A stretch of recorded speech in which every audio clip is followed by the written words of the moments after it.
Movie inatupeleka moja kwa moja mpaka klabu. Kuna dada mmoja anacheza miondoko fulani hivi ya kujiseksisha huku minoti mingi ikimwagikia. Baadaye anarudi chumbani anajisemea, jina langu ni Esther.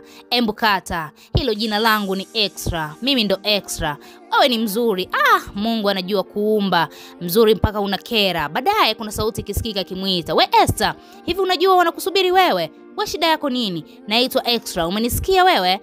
Huku upande wa pili unakutana na washikaji wawili. Mmoja anaitwa Shoni, mwingine anaitwa Jason. Hao washikaji wanafanya biashara ya forex, wazee wa mokoto. Sasa leo hii wameingia sokoni wakapiga dola za Kimarekani 70,000 sawa na milioni 176,000 za Kitanzania. Wao wenyewe hawaamini, wamelala maskini, wameamka matajiri. Basi bwana, zikawa shangwe pale nini na nini. Shoni akawa anadai anaweza hata kununua figo bwana na hizo minoti ambazo wamezichuma huko kwenye biashara yao ya forex. Tunarudi kwa Extra. Ili kumuelewa vizuri huyu dada, tunarudi miaka 15 nyuma, kipindi Extra akiwa msichana mdogo, analala chumba kimoja na wadogo zake wawili wa kiume. Kuna sauti nasikika, wazazi wao wakizozana. Mama kadai kachoka ya maisha magumu kila siku, anamwachia mzee watoto wasepe. Mara mlango unagongwa, mzee akaingia fasta sana ajifiche. Punde akaingia mwamba mmoja hivi, akamuuliza, we jina lako nani? Akamjibu Esther. Mchizi ya kumjibu kitu akaondoka. Baada ya muda Esther akatoka nje kwenda kumtoa baba yake, alijificha kwenye pipa la maji. Yaani maisha yao yalikuwa magumu sana.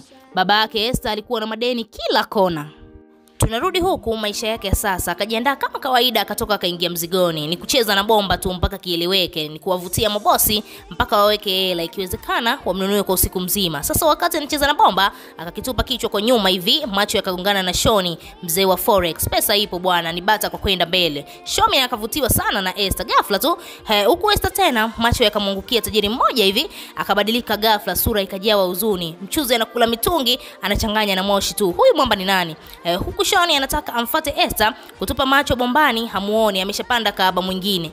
Miaka 15 nyuma, hapa kuna baba, Esther na wadogo zake wawili wa kiume. Mama akawakimbia. Maisha ni magumu mno. Wakati Esther anamtia moyo babake kuwa kila kitu kitaenda sawa, akaingia tena yule mwamba anayemdai mzee. Ndio tunaonesha sura yake halisi. Kumbe ni yule mwamba wa kule klabu. Mchizi anaitwa Jeda.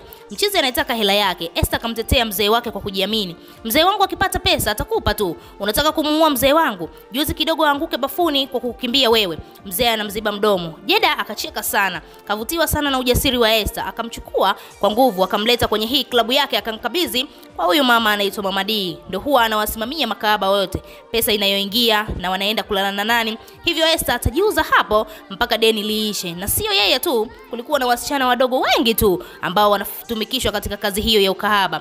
Hivyo Esther alikuwa hapo klabu mpaka leo hii. Lakini Jeda amekuwa akijipigia tu kwa Esther kwa muda wote anaotaka, toka akiwa mdogo mpaka leo hii ni kujipigia tu. Esther na makahaba wengine wakishamaliza show wanakabidhi pesa walizopata baada ya kujiuza, na kisha Mama D anawakabidhi kiasi kidogo sana kama buku 20 tu. Na Esther ndo anasifika sana hapa ni kahaba wa bei mbaya, anaingizia sana faida hii klabu. Na hapa anapewa taarifa kuwa kuna wateja 8 wamemfanyia booking. Noma sana. Upande wa pili Shoni na mshikaji wake wakaandaa house party. Pesa si ipo. Jason anaruka na warembo. Shoni kakaa tu hana furaha. Mwana akamshtua, akainuka akatupiwa miuno mingi, basi wakajivutia chumbani. Huku ndani Shoni akamsukuma huyu kahaba, akamkataa kabisa. Dada ikabidi aondoke tu. Kufika nje akamwambia marafiki zake Shoni, mbona hakuniambia kama mshikaji ni shoga? Unamaanisha shoga kivipi? Washikaji wanashangaa. Nimefika ndani hata hajanigusa. Alimchafulia sana mshikaji kwa wenzake. Kesho yake washikaji wamekula pozi tena sebleni. Jason akaanza kumlalamikia jamaa, kwa nini hukuitafuna ile nyama? Shoni akafunguka kuwa hajawahi kabisa kufanya hayo mambo mzee. Bwana wazee wake walikuwa wanamfungia sana ndani, lakini pia hataki kutolewa bikra yake na mwanamke wa kawaida tu, anataka mwanamke atakayempenda kwa dhati na atakayekuwa naye katika mahusiano. Bwana we. Leo wametimba klabu kwa kina Extra. Akaamua kumsogelea Esther kwa bahati mbaya. Wakati anaondoka Esther akamwagia kinywaji. Esther akataka kumsafisha simkere mteja. Mchizi akamwambia ni sawa tu, kisha akamwambia kwamba amempenda. Esther kujibu kitu, akageuka akaondoka. Mchizi kadata sana na Esther. Baadaye sana washikaji wakasubiri nje, wanasubiri Esther atoke. Kidogo Esther akatokea, mchizi akamsimamisha, akamwambia naomba tuondoke wote usiku wa leo. Mchizi aliyekuwa anatoka na Esther usiku huu akamdharau, akamwambia unaweza kulipia naira 500 wewe? Mchizi akasema mimi nitalipia naira 1.5 ili nimshike mkono tu na nitamlipia mara 2 zaidi akikubali kulala na mimi. Esther akajibu, akacheka sana kishenzi, unataka tu uende ukanitoa kafara? Sio mipango imedunda. Esther akaondoka na mteja wake wa kilo 5. Jason akamuuliza mchizi, unataka kumlipia kahaba naira 3 kwa nini? Mchizi akumjibu, akaondoka zake. Siku nyingine tena kama kawaida, mchizi macho yakauki kwa Esther, akaanza kuingiwa wivu. Anapata hasira akiona anashikwa na wanaume wengine. Anatoka nje ya club kanuna. Mshikaji wake akasema atamsaidia kumpata extra, atamletea mpaka nyumbani kesho. Na kweli mzee, booking ikafanyika 1.5 kwa usiku mmoja. Mama D akachukua hela zote, akampatia extra hela 2 tu. Basi bana, kesho yake Shoni atulii, haamini kama anaonana na extra. Mshikaji akampatia kinywaji, akamwambia atulie tu, muda si mrefu Esther anatia team. Ghafla simu inaita. Esther kapiga simu, anaomba aelekezwe nyumba gani anaenda kutoa huduma. Akaelekezwa. Hapo sasa Shoni joto likapanda mara 2. Anamuuliza Jason, nimevaa vizuri? Mchizi anamwangalia tu, shati langu limenyoka vizuri au nikavae suti? Naonekanaje? Au nikabadilishe? Jason amjibu, anamwangalia tu. Baada ya dakika 5 mlango ukagongwa. Ni Esther. Esther kashangaa, kumbe ni nyie. Esther hakujua kama anakuja kwa hawa jamaa. Anadhani hawa jamaa wanataka kumtoa kafara, wanalipiaga pesa nyingi sana kumpata. Basi leo akajichapa mafuta ya upako wasimpate. Jason akatoka kuwapisha. Esther akapiga shoti moja, akatupa mkoba kwenye sofa, kisha akajitupa mapajani kwa Shoni. Mchizi akawa na meza mate tu, si unajua hajawahi. Alafu Esther yupo resi sana, mara ishike. Basi bana wakajitupa chumbani, lakini bado mshikaji hajiamini. Esther akasema nataka nikupe staili moja hiyo ya ngono inaitwa BDSM. Ni tamu sana. Mchizi akalazwa chini, vifaa vikatolewa. Kwanza akapigwa pingu, akafungwa shingoni kama mbwa, akalazwa chini, mwisho akafunikwa macho.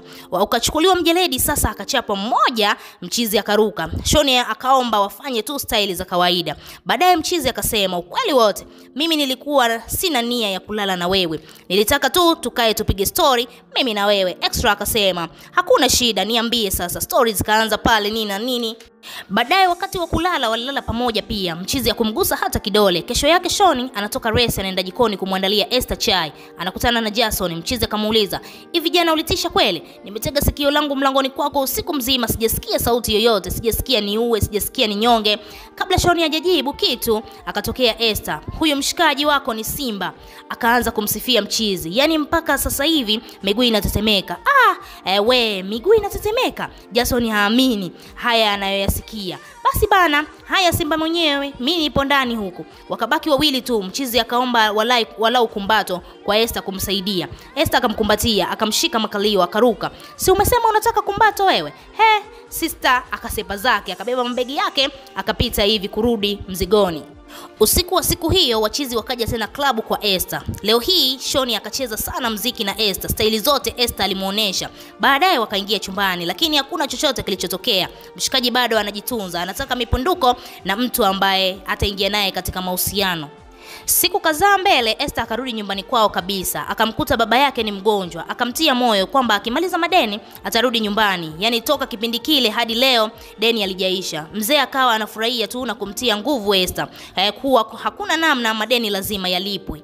Kwenye maongezi yao tunatambua kuwa mdogo mmoja wa Esther kati ya wale wawili alifariki. Sasa kabaki mdogo mmoja anaitwa Timothy. Ghafla simu ya Esther ikaita, ni Mama D anapiga. Esther akaamka akaongea nje. Mzee akamshika mkono, akamjibu mzee nakuja. Mama D anampa taarifa anahitajika, kuna mteja. Baada ya kurudi ndani, mzee pumzi imekata. Alilia vibaya mno unaambiwa. Akampigia mdogo wake Timothy na kumpa taarifa za msiba. Inasikitisha sana jamani. Akalaani sana, kwa nini mateso yote haya ni kwangu tu? Kwa nini sio mtu mwingine? Kwa nini lakini? Basi akarudi mzigoni kutoa taarifa ili aende kumzika baba yake. Rafiki yake Esther anaitwa Lisa akawa anampooza machungu tu shoga yake. Muda huo huo Mama D anapiga simu nyingi mno haziokotwi. Mwisho akaona atimbe mwenyewe kwa kina Esther. Bwana we, huu ndio unakuwa mwisho wa sehemu ya kwanza katika huu mzigo, na usikose kufuatilia sehemu ya pili ili mradi ujue tu nini ambacho kitamtokea Esther, ili ujue mwisho wa Esther utakuwaje. Ataolewa na Shoni au Shoni atabadili mawazo ya kumuoa kahaba. Hebu subscribe chini ya channel hii, lakini pia usisahau kubonyeza alama ya kengele ili uweze kuwa mtu wa kwanza kupata story zetu.